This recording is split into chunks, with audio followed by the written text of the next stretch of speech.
진리를 사모하며 믿음으로 살기 위해서는 사랑하는 시청자 여러분 주 안에서 평안하십니까? 저는 광명 한달여교회 김상배 목사입니다. 오늘은 그 성경 중에서 스바냐 성경에 대해서 한번 공부하도록 하겠습니다. 스바냐는 구약의 계시록이라고 할 때에 스바냐와 말라기 성경을 꼽지만은 내용적으로는 스바냐 성경이 훨씬 더 계시록적입니다. 그래서 스바냐 성경을 공부하는데 스바냐 명칭의 의미, 그 다음에 스바냐 성경의 그 핵심 내용, 물론 심판에 관한 말씀입니다. 그 다음에는 역사적인 배경, 그 다음에 스바냐 선지자가 무엇을 도대체 말씀하고 싶은지, 그 다음에는 그 스바냐 성경의 핵심적인 내용들을 각 장별로 보고 마지막으로는 결론을 맺도록 하겠습니다. 스바냐 성경은 그 1장 14절에서 18절이 이제 본문 내용인데, 그 1장 14절에서 18절 보면은 성경에서 무서운 단어, 두려운 단어는 여기에 다 모아놓은 것 같습니다. 파괴의 날, 황폐의 날, 심판의 날, 두려움의 날, 이런 식으로 쭉 나열되어 나옵니다. 그래서 이 본문을 중심으로 해서 스바냐 성경을 분석하도록 하겠습니다. 먼저 그 스바냐 성경의 명칭의 의미인데, 스바냐, 스바냐 할 때 요 야는요 하나님이라는 뜻이죠. 야. 그 다음에는요 스바는요, 제프는요 구원하신다, 그런 뜻입니다. 그러니까 이제 스바냐를 통째로 다 설명하려면은 네 가지 뜻이 있습니다. 첫째로는 뭐라고요?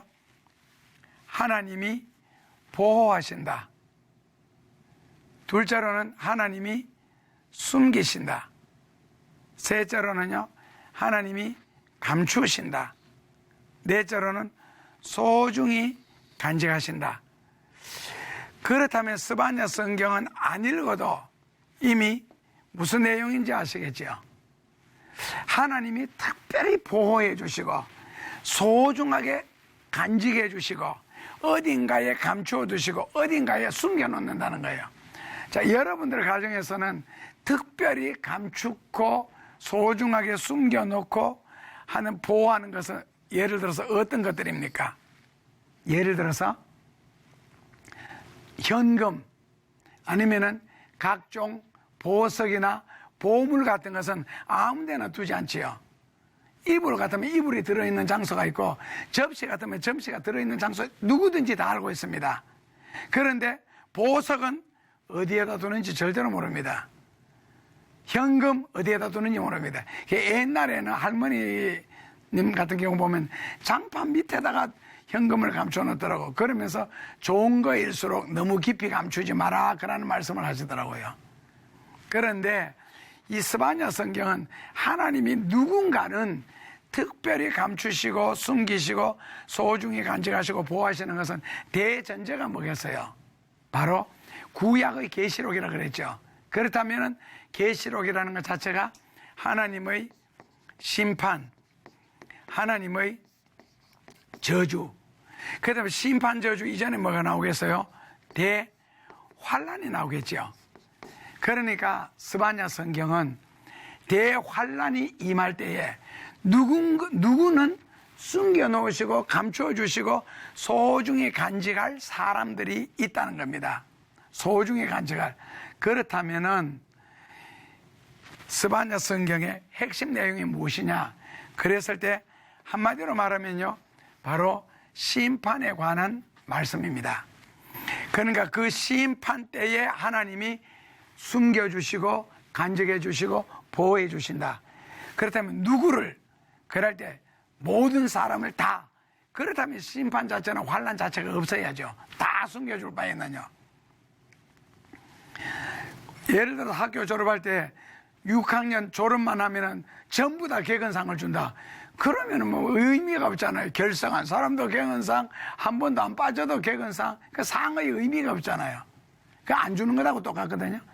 그렇다면은 하나님이 심판 때, 대환란 때 이게 숨겨 놓으시고 보호할 무리가 있다는 겁니다. 그럼 언제? 라고 했을 때 이제 여러분들이 그 성경을 앞에 놓으시고 같이 찾아가면서 읽으셔야 이 성경 공부가 됩니다. 스바냐서 2장 3절을 보는데 2장 3절 전에 2장 2절부터 보시면 더 자세하게 나옵니다. 제가 2장 2절 보시면은 하나님의 명령이 시행되기 전에 광음이 겨같이 날아가기 전에 여호와의 진노가 너에게 임하기 전에 여호와의 분노의 날에 너희에게 이르기 전에 어떻게 살아야 되느냐? 여호와의 규례를 지키는 세상의 모든 겸손한 자들아, 너희는 여호와를 찾으며 공의와 겸손을 구하라.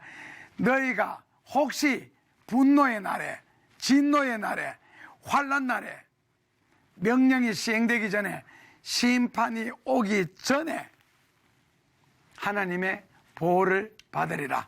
하나님의 숨김을 받으리라.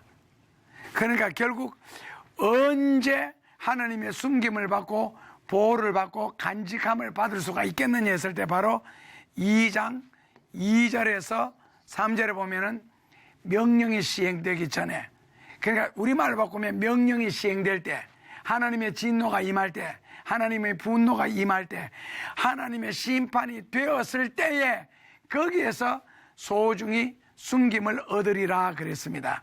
2장 3절 끝줄이에요. 숨김을 얻으리라. 그래서 심판날, 환난날이 전제로 되는 겁니다. 스바냐는요.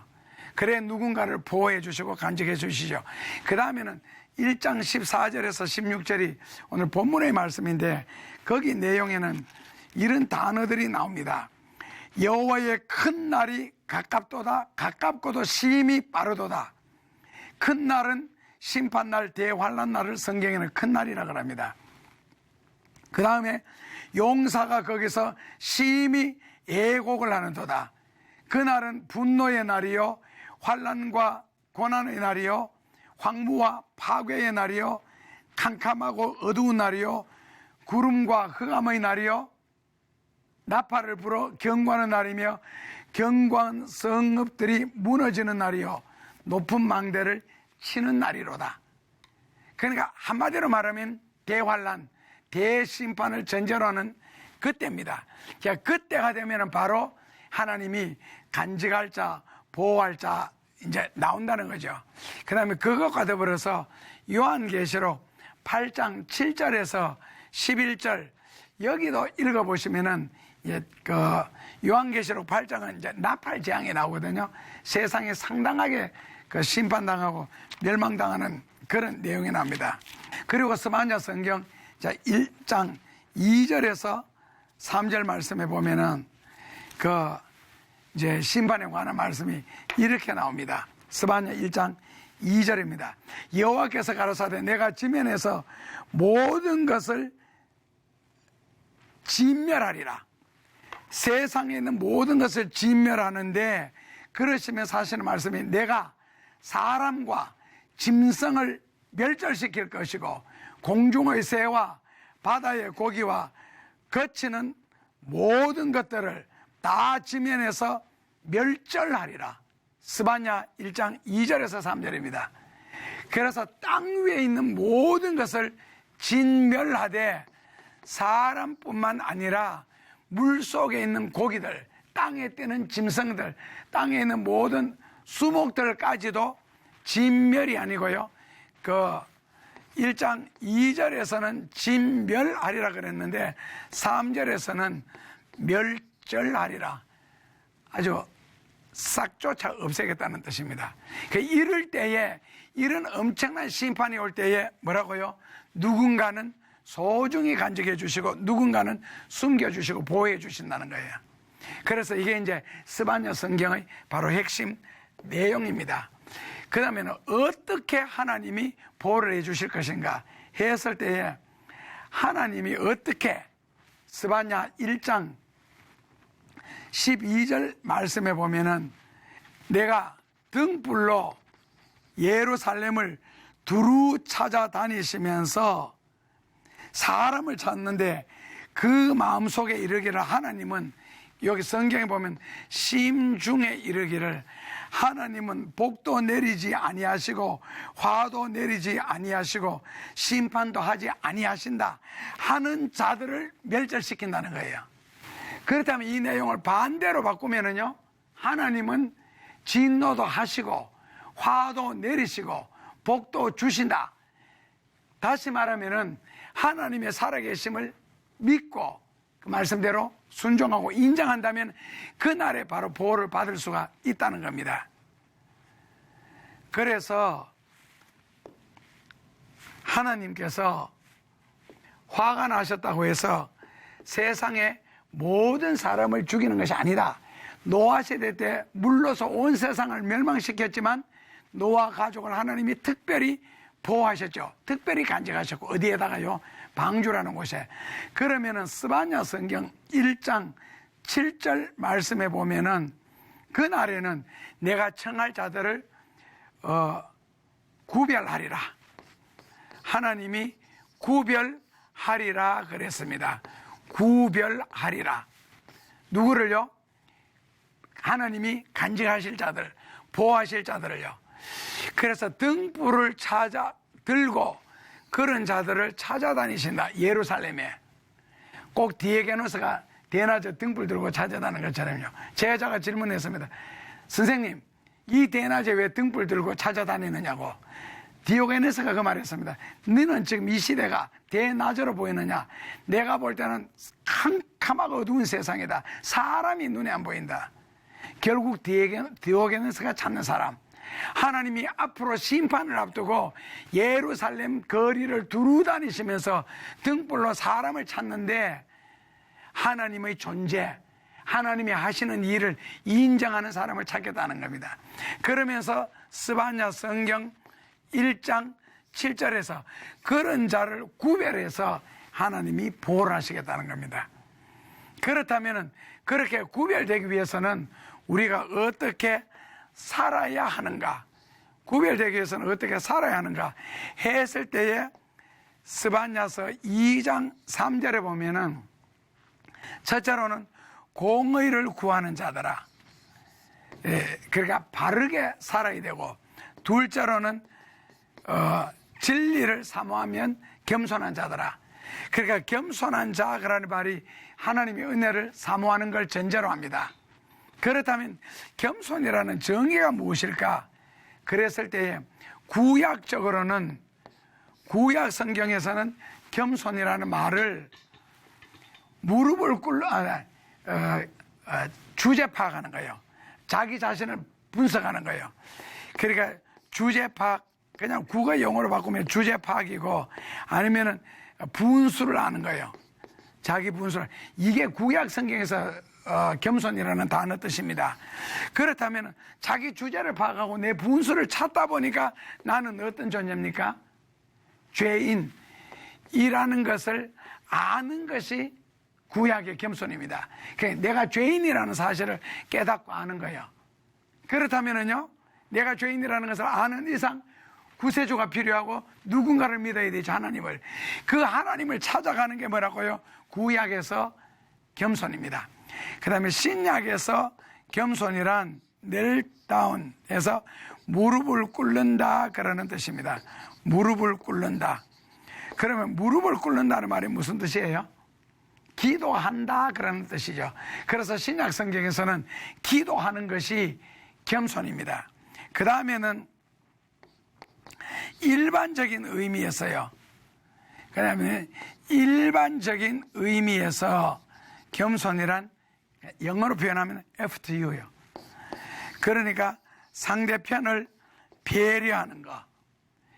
뭐 지하철을 탔는데 빈자리가 있을 때는 내가 앉기보다는 한번 주변 둘러보고 앉을 사람이 있으면 그 사람에게 배려하는 거예요.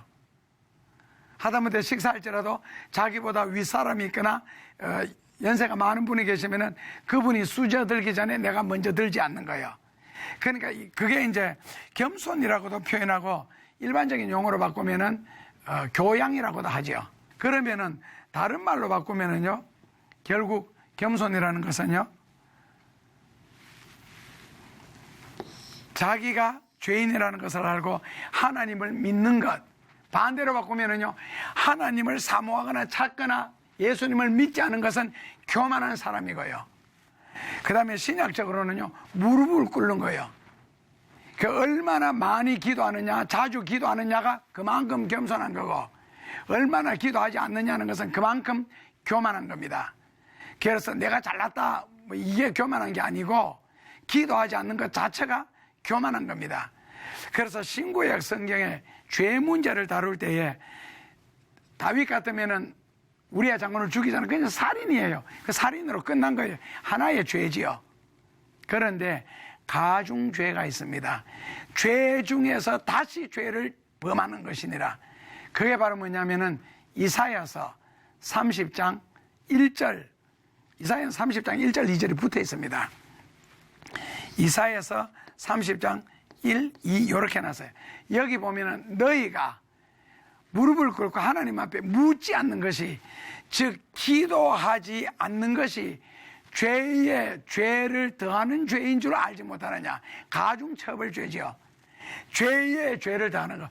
유일하게 성경 66권 중에 딱 한 군데 이사야서 30장 1절에 기도하지 않는 자가 죄에 죄를 짓는 죄랍니다. 그래서 사무엘상 12장 23절에 사무엘이 말하기를 나는 기도하기를 쉬는 죄를 범치 않겠다. 기도하기를 쉬는 것이 왜 죄예요? 만약에 기도를 해서 엘리야처럼 엘리사처럼 사무엘처럼 이사야처럼 수많은 기적들이 일어나고 능력이 나타나고 예수님처럼 제자들처럼 기도해서 병자가 나음으로 주님이 영광을 받으시고 죽은 자가 살아남으로 하나님께 영광이 되고 물로 포도주를 만듦으로 수많은 사람들이 예수를 믿었더라. 그렇게 해서 예수를 믿게 만들고 하나님께 영광 돌리는 기적이 기도를 통하여 나타난다면 결국 기도를 하지 않는다는 것은 그런 기적을 무시하는 거죠. 그리고 하나님께 영광 돌리지 못하게 하는 거고 예수를 믿지 못하게 하는 거죠. 그러니까 기도하기를 쉬는 것은 죄가 맞습니다. 그렇다면은 무릎을 꿇고 하나님 앞에 묻지 않는 것은, 입에 묻지 않는 것은 죄에 죄를 다하는 것이니라. 그러니까 이거 아주 고급 죄지요. 꼭 도적질을 해야 되고 화를 내야 되고 혈기를 부려야 되고 그것이 죄가 아니고, 기도하지 않는 것이 엄청난 신약적인 교만이고, 하나님을 진심으로 의지하지 않는 것이 구약적인 교만이고, 남을 배려하지 않는 거예요. 모든 삶 속에서 교양인답게 신사답게 살지 않는 것이 그게 교만입니다. 무식이 아니고 교만입니다. 그래서 이런 것이 겸손이라는 뜻입니다. 그래서 어떻게 살아야 되는가 했을 때 겸손한 자들이란, 스바냐서 2장 3절에 겸손한 자들이란 첫째로는 하나님을 찾는 자. 이 찾는다는 말은 뭐 보따리 사들무지고 막 돌아다니는 것이 아니고 예수님을 믿는 겁니다. 하나님을 믿고 의지하는 자. 둘째로는 공의, 말씀드렸지만은 공의롭게 바르게 사는 것. 셋째로는 겸손. 이런 자들이 바로 환난날 심판날에 하나님의 보호를 받을 수가 있습니다. 그렇다면은 구체적으로 하나님이 누구를 보호하시는가 해서 말라기 성경 3장 16절에서 18절에 보면 조금 독특하게 표현해 놨습니다. 스바냐 성경에서는 그냥 하나님을 찾고 공의를 구하고 겸손하게 살면 되는데, 말라기 성경에서는 그런 사람을 뭐라고 표현해 놨느냐면은 특별한 소유라는 단어를 씁니다.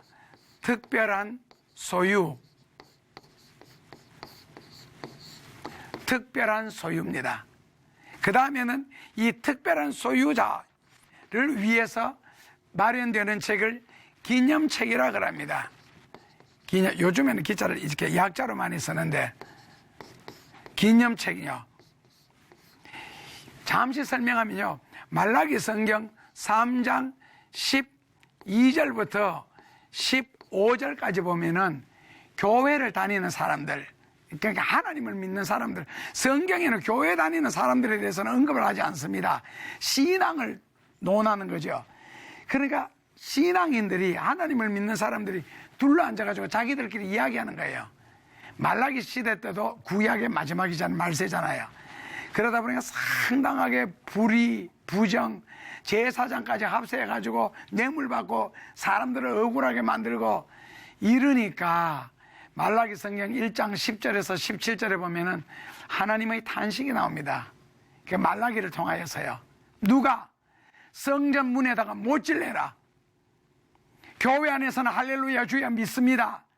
복을 주시옵소서 기도하면서 찬송하면서 말씀을 듣는다면서 세상에만 나가면 불의, 거짓, 범죄, 우상숭배를 하니까 차라리 교회 문에다가 못을 박아라.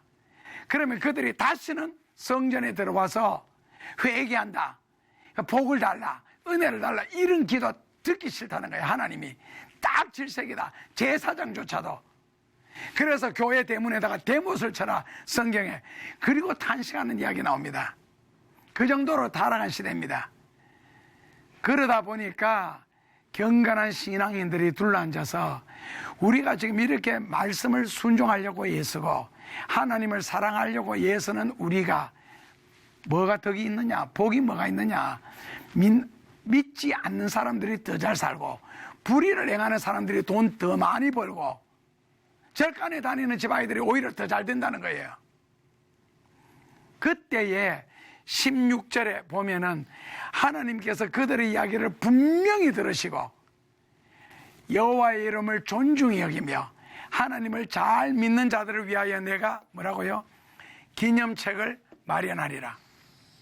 기념책을 마련하리라. 기념책이라는 것은 기념될 만한 일을 기록하는 책을 기념책이라고 합니다. 더 쉽게 표현하면은 성도들의 행위, 교인이나 신자들 아닙니다. 성도들의 행위를 기록하는 책이 바로 기념책입니다. 그러니까 기념책은 두꺼울수록 좋은 거예요. 주를 위해서 희생했다, 헌신했다, 봉사했다, 섬겼다, 전도 몇 명 했다, 선교를 보람있는 일을 했다, 이런 식으로 했을 때 기록되는 책이거든요. 근데 기념책에 아직도 한 페이지도 못 적었다. 그럼 교회는 다녔지만 예수 믿은 건 아니죠. 그 다음에는 특별한 소유가 뭐냐? 그랬을 때 말라기 성경 3장 17절에 하나님의 이름을 존중히 여기고 정말 말씀으로 살려고 하는 자들을 내가 나의 특별한 소유로 삼으리라 그랬습니다. 근데 특별한 소유 대칭되는 반대되는 말이 뭐냐면은 일반 소유입니다. 일반 소유. 자, 일반 소유와 사람에게는 특별 소유라는 게 있습니다. 어떨 때로는 집회 가서 여신도분들에게 한번 질문해 봅니다. 혹시 특별한 소유가 집사님이면은 가진 소유 중에서 가정에서 특별한 소유가 어떤 것이 있어요? 물으면은 제일 많이 하는 대답이 남편하고 자식이라고 해요. 그래서 제가 한 번 더 질문합니다. 남편이나 자식이 집사님의 소유입니까? 그러면은 대답을 못해요.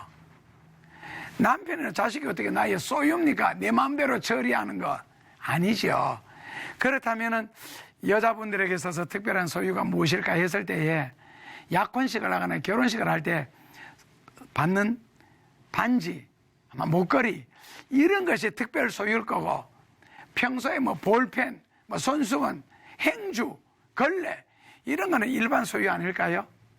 다시 설명드리면요. 사용하다가 잃어버려도 찾지 않아도 될 것. 그리고 한두 번 정도 빗자루 어디 갔지? 찾아보고 없으면 포기해버리는 거. 행주 어디 갔지? 포기해버리는 거. 이런 거는 일반 소유고요. 그러니까 적어도 성도라는 것은 요한계시록적으로 성도를 해석하면요. 도끼로 머리를 맞으면서도 신앙 고백하는 사람을 성도라고 하고 온갖 환난과 핍박을 다 견디면서도 절대로 부인하지 않고 맡은 일에 죽도록 충성하는 자를 성도라고 합니다. 그래서 제가 성도의 행위라고 그랬습니다. 이 성도를 하나님은 특별한 소유라고 그랬습니다. 그래서 그렇다면 성도의 기준이 뭐냐? 특별한 소유의 기준이 뭐냐 그랬을 때에 말라기 성경 3장 18절에서 해석을 해놨습니다. 자, 말라기 성경 3장 17절, 16절에서 18절을 제가 한번 읽어드리겠습니다. 여러분들도 성경을 찾으시면 같이 보시면요. 여호와를 경외하는 자와 그 이름을 존중히 생각하는 자를 위하여 여호와 앞에 있는 기념책에 기록하셨느니라. 이제 기념책 이야기가 여기서 나오고, 기념책에 기록하셨느니라. 만군의 여호와가 이르노라. 내가 나의 정한 날에, 여기서 나의 정한 날은 하나님의 심판 날입니다. 극단적으로는 재림하시는 날이고요, 환난 날입니다. 그 날에 그들로 나의 특별한 소유를 삼을 것이요. 그러니까 특별한 소유가 될 사람은 그들은 누구냐면은 여호와 이름을 경외하는 경외, 공경할 경자, 두려울 외자. 하나님이 두렵고 무섭기 때문에 그분의 말씀을 지키는 거예요. 그러면서 공경, 사랑하기 때문에 더 순종하는 거. 그런 자를 위하여, 그리고 존중히 여긴다. 기분 좋다가 장난치다가 농담하다가도 아이고 하나님요, 그러면 안 됩니다. 하나님의 이름을 망령되이 일컫지 마라 그랬는데 농담하다가 왜 거기서 아이고 하나님요 나옵니까? 그래서 경건한 신자들은요, 미국에서도 놀랬을 때 오마이 갓 안 합니다. 오마이 갓 안 합니다. 오마이 갓으로 그러지.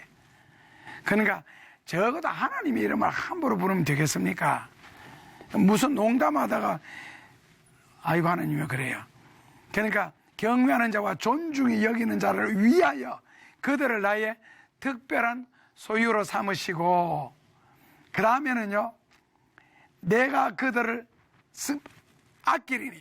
그러니까 하나님이 특별한 소유만 아끼지 손수건조차 볼펜조차 걸레조차 아끼지 않는다는 겁니다. 왜? 일반 소유니까요. 지도 지 형편 따라 믿었으니까 하나님도 하나님의 기준에서 안 찾는다는 겁니다. 내가 아낀다 그라는 말은 I spare them이라는 단어 쓰거든요. spare 그라는 말은요, 아낀다, 소중하게 보호한다, 귀하게 여긴다는 이런 뜻입니다. 아낀다는 말 spare, 굉장히 귀중한 단어죠. 그들을 내가 귀하게 아끼리니. 하나님이 아끼는 사람, 누구를 아끼느냐? 사람도 이런 사람을 아낀다는 거예요. 18절에 바로 답이 나오죠. 내가 그들을 아끼리니 그때에 너희가 돌아와서, 그 사람의 종류가 나오네요. 사람들 하나님이 재림날에 분별하는데, 첫째로는 내가 의인과 악인을 분별할 것이요, 의인과 악인요 분별할 것이요, 그 다음에는 섬기는 자와 섬기지 않는 자를 분별한다는 거예요. 사람의 종류가 몇 가지가 나왔어요? 4가지라고 하시면 틀렸습니다. 답은요, 3가지입니다. 첫째로는요, 의인과 악인. 구약 성경에서 의인은 하나님을 믿는 사람을 말하고 악인은 믿지 않는 사람을 말합니다. 자, 둘째로는 하나님을 믿는 사람들 중에는 섬기는 자가 있고 섬기지 않는 자가 있습니다. 요즘 말로 바꾸면은 교회를 다니고 예수님을 믿으면서 섬기는 사람, 낱말 그대로 봉사하는 사람, 헌신하는 사람, 희생하는 사람이 있습니다. 그러니까 주일날 성경 찬송가들 왔다 갔다 하는 사람은요, 섬기지 않는 자입니다. 적어도 교회에서 봉사하지 않는 사람은, 섬기지 않는 사람은 섬기지 않는 자입니다.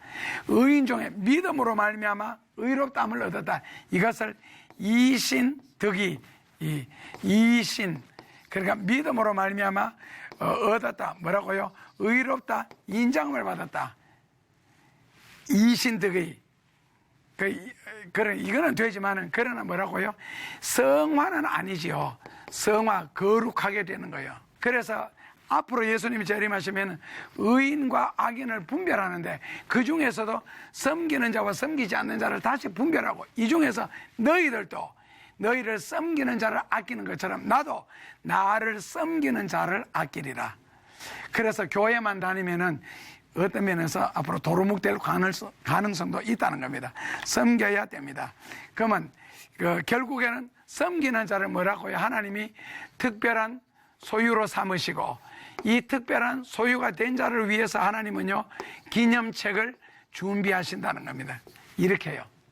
그래서 앞으로 대환란, 심판날, 정한날, 즉 예수님이 오시는 그날에 이런 자들 하나님이 특별히 보호하시고 간직하시고 지켜주신다는 뜻입니다.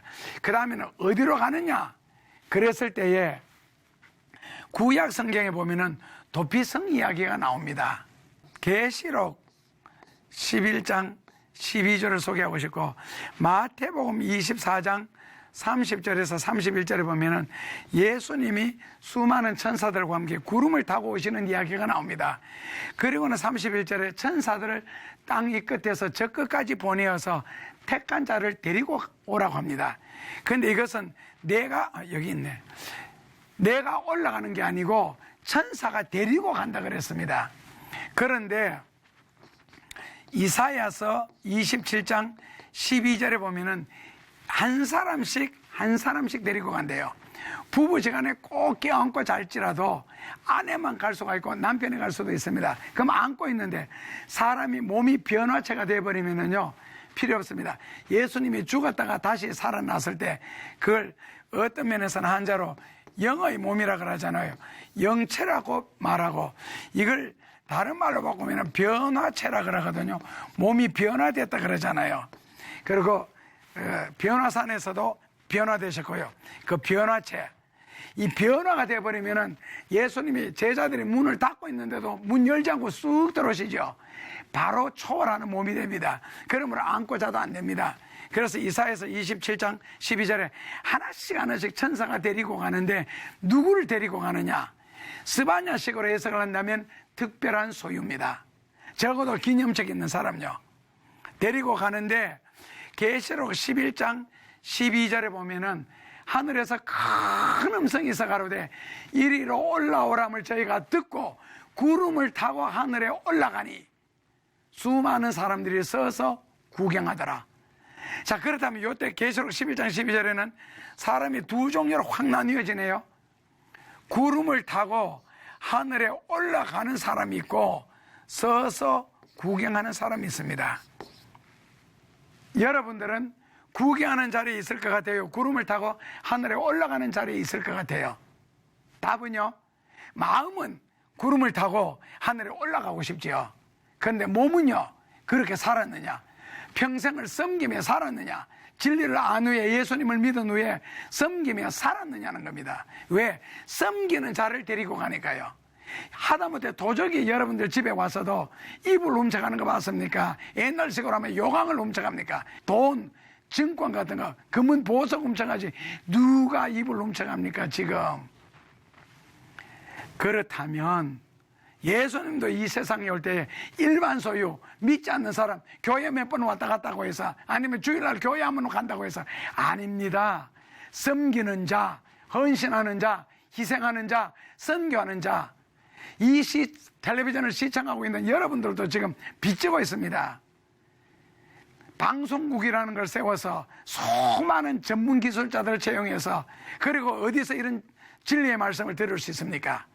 은혜를 받으셨으면 오늘 진리 깨닫고 은혜 받았다 끝낼 것이 아니라 기념책에 한 줄이라도 쓰십시오. 방송 성경금 보내주십시오. 이거는 일본의 전 세계로 퍼져나갈 수 있습니다. 왜 그런 빚을 지고 삽니까? 갚으세요. 빚진 자가 되지 말고, 성경 읽을 때 말로만 복음에 빚진 자가 되지 말고, 찬송 부를 때면 아골골짝 빈들에도 복음 들고 가오리다. 마음에도 없는 찬송 부르지 마십시오. 무슨 아골골짝 빈들에 복음 들고, 그 돌에 맞아 죽는 자리인데, 언젠가는 성경대로 이리로 올라오람을 큰 소리가 들려올 때 음성을 듣는 자는 구름을 타고 하늘에 올라가고, 계시록 11장 12절에 그래놨습니다. 음성을 듣는 자는 올라가고 못 듣는 자는 못 올라갑니다. 구경합니다. 그렇다면 음성은 누가 듣겠어요? 영의 귀가 밝아야죠. 그래서는 영적으로 거듭나야 되고, 그 다음에는 거듭나서 교회 다닌다고 되는 것이 아니고 섬기는 자가 되어야 된다. 말라기 3장 16절식으로. 그렇게 하면은 데살로니가전서 4장 13절에 천사장의 나팔 소리와 함께 예수님이 강림하실 때 그리스도 안에서 죽은 자들이 먼저 일어나고, 그 다음에 주 안에서 그 다음에는 우리 살아남은 자도 몸이 변화되어 16절에 그려놓고 17절에 공중에 끌어올려 한자로 써볼까요?